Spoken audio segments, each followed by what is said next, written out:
قلنا، وهنتعرف على ولد جديد اسمه دوك. دوك غلبان اكتر من الغلبان اللي فات. هتقولي ازاي؟ هقولك ان دوك معجب ببنت خالة كريمة.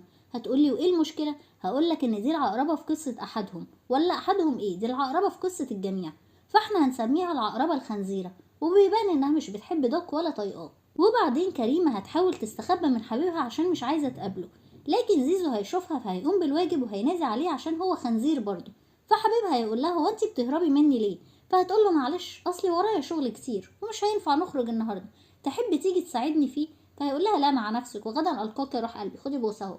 وهي مروحه من المدرسه بتلاقي زيزو ماشي وراها، فبتقول له مالك؟ فبيقول لها ده طريقي انا كمان على فكره، وبيكمل ماشي وراها. فبتقول له يا عم بقى انت ساكن في بيتي ولا ايه؟ فبيقول لها لا بس عايزه اقول لك حاجه. فبتقول له يا نعم. فبيقول لها لو ما فيهاش اساءه ادب يعني انا عايزه ابوسك. فبدل ما تلسعه بقلم يخلي ودانه تصفر، بتقول له معلش مش هينفع اصلي عندي حبيب، وكمان انت